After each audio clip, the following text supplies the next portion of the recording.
the attraction to violating our sovereignty. But wouldn't you agree that any kind of reprieve from to an illegal immigration of our immigration law is necessarily amnesty? I don't necessarily agree with that. And also with this bill, remember what the priority is. We are fixing the border in regards not only to structures, but technology. Maybe not E-Verify technology, but we're using technology to deploy to make the border functioning, to be there in a place to make sure the bad guys get caught as they come across the border, but also have guest workers come in, folks that are going to service the industries like agricultural farming, the seasonal workers that are necessary in the tourist areas of our country.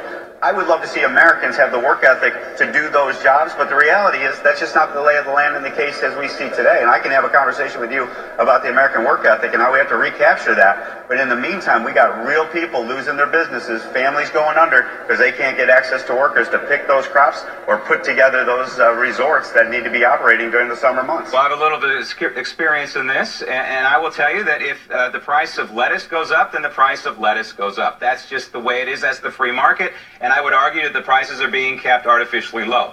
That said, it seems very dangerous for a country, a republic, a constitutional republic like this, to be changing the law to accommodate a singular group of people who aren't even in this country illegally. And by that, I mean the DACA recipients. And number two, trying to accommodate these people who have violated our sovereignty with their children. We're accommodating non-U.S. citizens with legislation. Don't you think that's dangerous?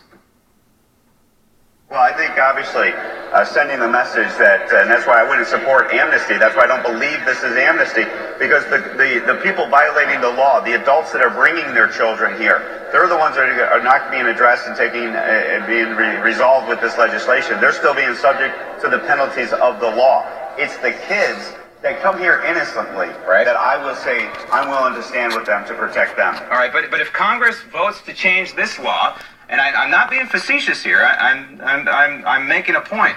Shouldn't Congress then change the law for bank robbers who are arrested, or DUI, people who have a DUI arrest? That's a misdemeanor as well, just like crossing our border. Why it's a misdemeanor, I don't know. It should be a felony, but be that as it may, you have a misdemeanor DUI, you're put in jail. Should we be reuniting children to these people who are put in jail because of a DUI?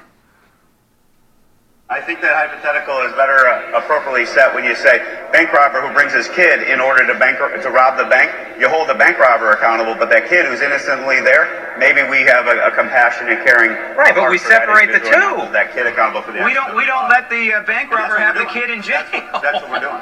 No, but what? Yeah, but that's what we're doing with this situation in regards to fixing this problem for that innocent kid. I don't quite understand that. I think we're accommodating the criminals.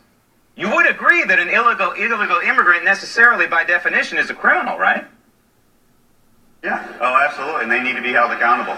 And there are penalties that they could be imposed upon them. They could have that, obviously, consequence of their unlawful action. But when we're talking about the kids, I am sensitive, and I hear that voice of that child. Your district, District 23 in New York, went for President Trump in 2016, if I remember correctly. We have a poll out right now that Trump supporters are overwhelmingly against the president signing a piece of legislation that grants amnesty. You can call it something else. I'm going to call it amnesty in exchange for border security. How do you reconcile that?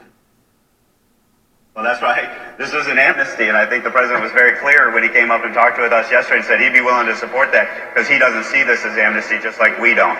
At the end of the day, we can play the game of amnesty, is it or is it not? Fundamentally, that's not what this is about, in my opinion. And when people hear that combination, that's where, I see a common sense compromise being brought together. Fix the border, make sure it's done up front, and then you accommodate these children that are brought here innocently. Absolutely a shame that we can't address these issues individually, because I pointed out at the onset here, they are apples and oranges, and it's a shame, an absolute shame that they have to be linked. Congressman Reed, thank you.